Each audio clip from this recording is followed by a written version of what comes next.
You wanted to see me. Hi, Simon, have a seat. Well, you know the company is going through some big changes at the moment. Yeah, no one said for definite what's happening with marketing, but there's been some rumours. Well, the big news is we're going to be completely restructuring the department. We're going to have a total rethink. So what does that mean for me? Well, basically everything's up for grabs, which is great.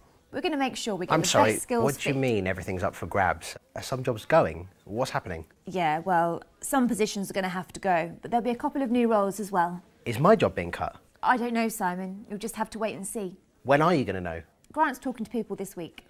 Okay, if my job isn't being cut, what then?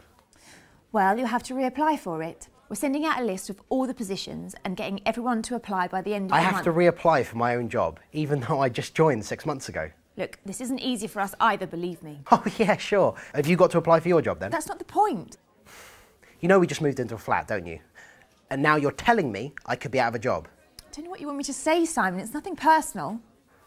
Okay, and if I don't get my old job back, what then? Is there somewhere else I can move in the company? I've no idea. And how are you selecting these people? Was it last in, first out, that sort of thing? I don't know. I don't know what they're going to do. Yeah, well, you should know.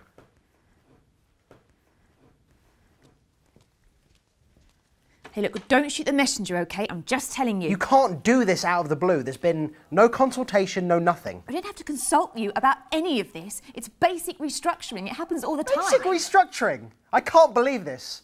I could be out of a job and you're calling it basic restructuring. Look, if you want a reference from us in the future, then I really wouldn't make a fuss, OK? Just apply for the job. OK, I see. It looks like you've already decided I'm out. There's no decisions being made until everyone's applied. Calm down.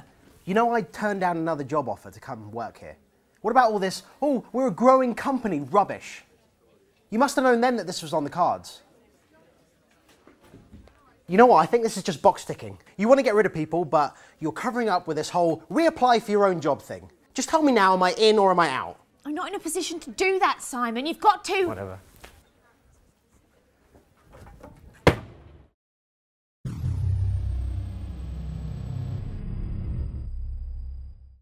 She calls a meeting to talk about redundancies for the company in front of the whole staff room. There's the rest of the staff in there. It's...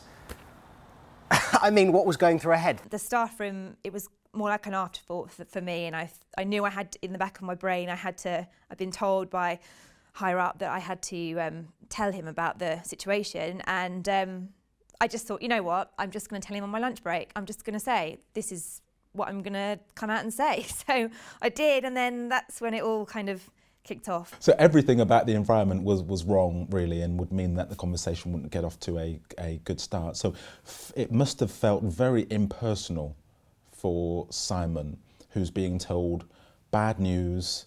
It's likely that he's going to be put up for redundancy. He may lose his job. He's thinking about his family. He's got all of these things being told to him, and he's not in an environment where he can really take it all in. He was very awkward, and he asked some really difficult questions, which I felt like I couldn't answer, and he put me on the spot in front of my staff. As we would all be if we were in a similar situation to Simon, he's got questions. Am I going to lose my job? What's that going to mean? What's the process? When will I know more?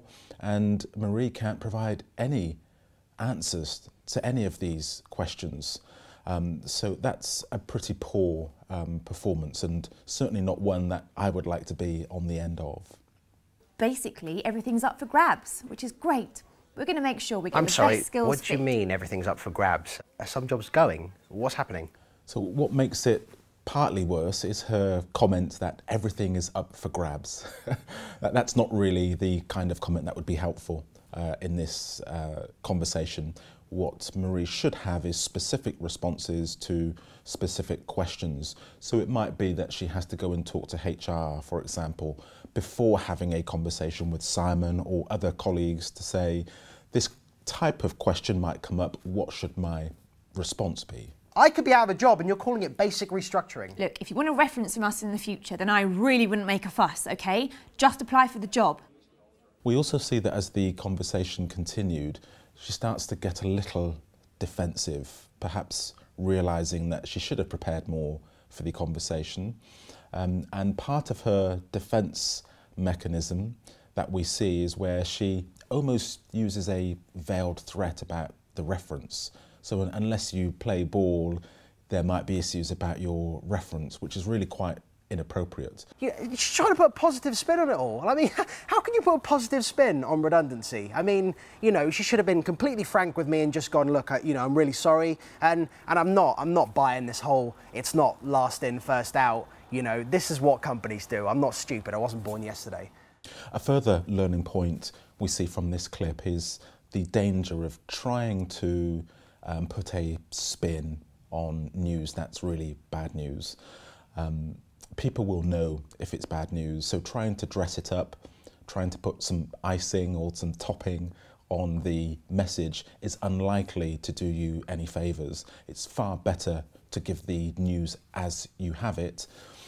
This is very much an adult-to-adult conversation, and the person on the receiving end will want to be treated as an adult, and it's quite likely they could become offended if a very adult message is put across in a way to try and sweeten the pill.